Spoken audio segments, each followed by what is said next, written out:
Hello and welcome to the preview show from RamsTV. Today, after over a month on the road, Derby County return to League One action here at Pride Park Stadium. They're facing Sheffield Wednesday in what should be a cracker. That's because these two teams are both in form and are both competing near the top of League One. The top two both dropped points last night, which means a win today could see Sheffield Wednesday climb up to first place. A victory for Derby could see the Rams move back into the top six. There are plenty of intriguing storylines surrounding today's game as well. And remember, if you can't be at Pride Park Stadium this afternoon, you can watch the game with us right here on RamsTV, even if you're in the UK. Details of how to get your match pass are at the website now, dcfc.co.uk. Right, let's look ahead to today's game with the Derby camp. The Rams looking to go 6 unbeaten in the league this afternoon. Tom Barkhuizen is happy to be back around it after a couple of weeks on the sidelines. Naturally a little bit achy and, getting back into the swing of things. But, mentally just a lot better being back involved and away from the physio room and away from doing the same things again and again in the gym. And just good to be back around the lads again, because I think that's the most challenging thing, when you're working on your own. And obviously the lads have been doing well, so you miss being a part of that. Good to be back. And let's hopefully we can keep up this good form, because we're doing all right. They certainly are, and we'll return to that in a moment or two. The further you get into your career, do injuries become easier to deal with? No, I hate being injured, and the staff know I hate being injured. I think 'cause I went so long without being injured, and then obviously last year I picked up a couple of niggles and stuff. I think the older you get, the more you just want to play, so then the more frustrating it gets when you miss games, and that's kind of where I was at. And thankfully it wasn't too long. Obviously I would have liked to have been back a little bit quicker. But it is what it is. It's kind of part and parcel of the game, and I just got to kind of look after myself and try and minimise the games that I can, that I miss. I'm always fascinated by player relationships with physios, because you love them, you really appreciate what they do, but I bet you do not want to have to spend time with them, really. No, I think the good thing is because there's a group of physios, you can kind of day to day work with different people, and I kind of said that the first couple of days that I was injured, because they say I was out for 4 weeks and you spend every single day with the same person. Naturally, if there's a setback, or if you feel like you can go further and they don't, or you have different views, there can be that little bit of, obviously as a player you're desperate to get back. As a physio, they want you to get back and not have a setback, so there could be that bit of friction. Whereas I think because there's different physios here with different views, it kind of keeps it more fresh and stops you getting as low as maybe you would do. So I think that definitely helped me, and like I said, just happy to be back, and hopefully it's the only one I get this year. We last spoke about 6 weeks ago, and you said something about consistency being what everyone was really looking for, and it certainly feels as though you've found that. You've quite quietly put a good run together. Yeah, I think it's 9 unbeaten, including the cup games. I think Richie said the other day we've lost 3 in 16, and we spoke about those games. You look at Ipswich, was a mistake.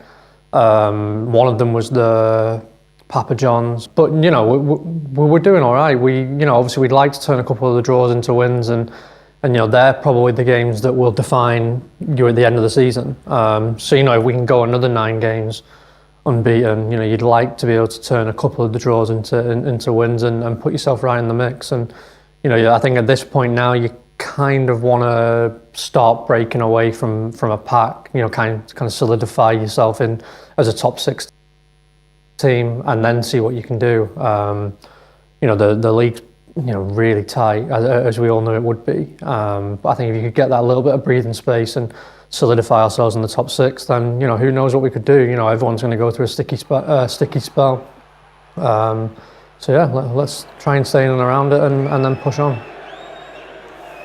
Tom Barkhuizen there, and he's absolutely spot on. The league has tightened up again after last night's results, meaning Sheffield Wednesday can go top this lunchtime. Darren Moore's side on a terrific run, a 3-match winning streak in the league. They've only lost 1 of their last 10 in League One.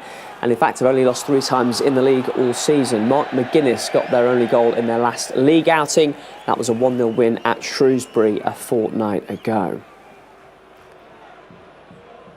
And as I mentioned earlier, plenty of potential storylines to watch today. Talked about Darren Moore already, who played 90 games for Derby over a 3-year spell, now the Sheffield Wednesday manager. But he's not the only man facing a former club this afternoon.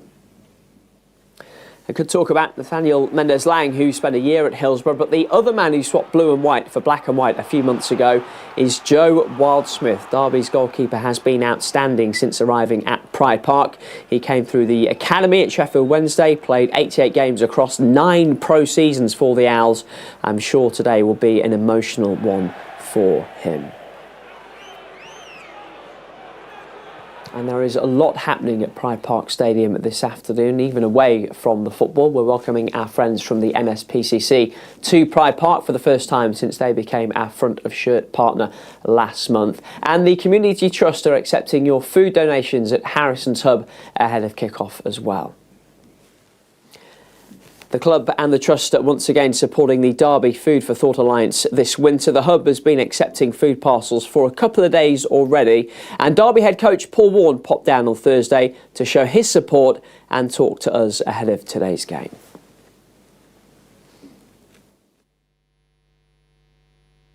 Yes, allowed us a little bit more time on the grass, obviously.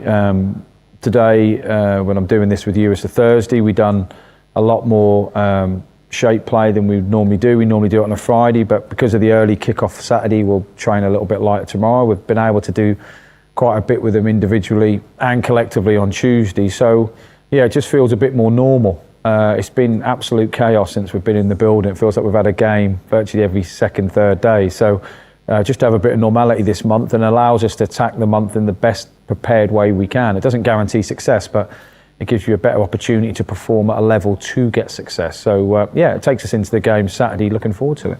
And it's a club that I'm sure you know well and you've come up against a few times, and I'm sure you've come up against Darren Moore a few times as well. Yeah, I have. Really good bloke. I know he played here, so he'll probably get a better reception than me come Saturday, which I seem to enjoy quite a lot. But yeah, he's a great bloke, done really well at Wednesday, built a team last, couple of transfer windows to be really competitive, and they are. Their league position doesn't lie, obviously, and they'll be up and about there come the end of the season. So if we can be competitive against a team like that, then we're making the right steps. You'll be coming up against a few former players as well, a couple for the first time. Will Vaulks was an important player for you a few years ago. Definitely. Michael Smith and Michael Heckway as well. I know how important relationships with players are to you. I just wondered what they're like sort of when either party moves on. Are you still in touch with a lot of people? Yeah, I spoke to Will Vaulks a lot when he was at Cardiff, when he, if he wasn't in the team and that, more so, if I'm honest. I spoke to him about a few things he had, but I'm really pally with him. I still speak to Will a bit. Spoke to Smudge. I text Smudge this week because I know they've got Newcastle in the Cup and he's a massive Newcastle fan. I also texted him at the weekend after he'd scored 2 when he came off the bench, and he texted back joking about how we had a conversation in my office saying how he's a bad sub, and we did, in fairness, so that shows what I know.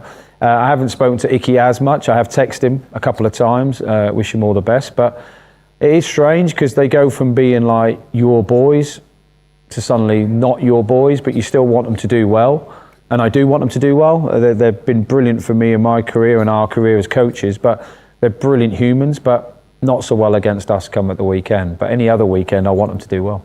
Is it important, I guess, though, that current players know and can look at your relationships with former players, that the things you say and the emotions that they feel and feel from you, that is genuine from your side?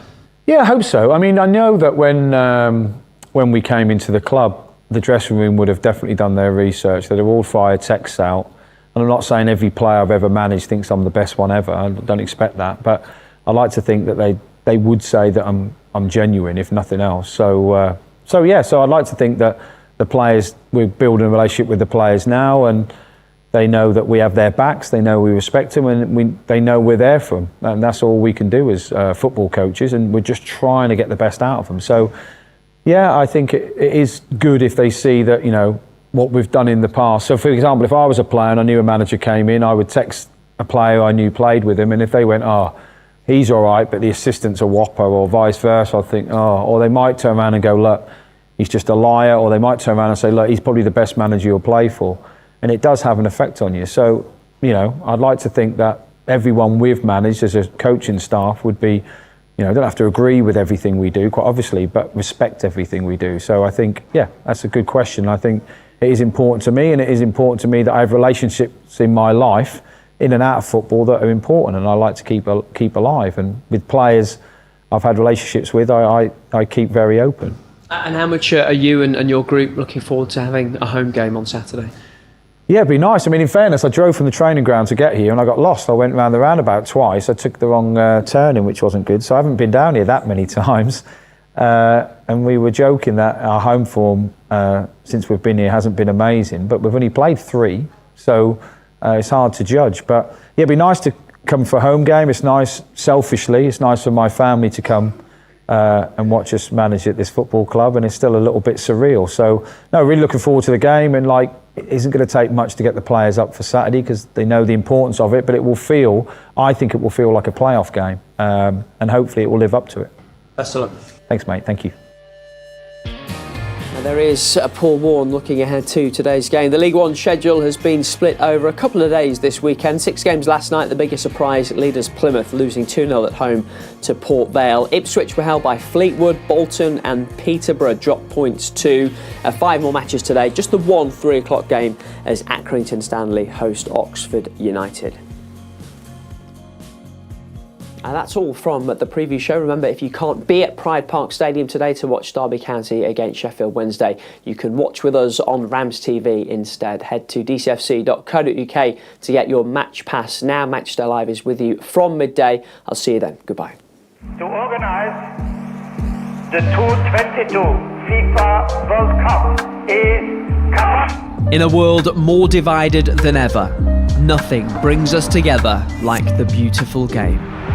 From across the globe we come, to share in the moment, to bathe in the passion, to breathe in the atmosphere. In these moments, football comes first. It unifies, it reunites, it reminds us that we have more in common than we might think. That is what Derby County does. And this month, there's apparently also a World Cup going on, which means you can watch today's game live on RamsTV wherever you are, even if that's right here at home.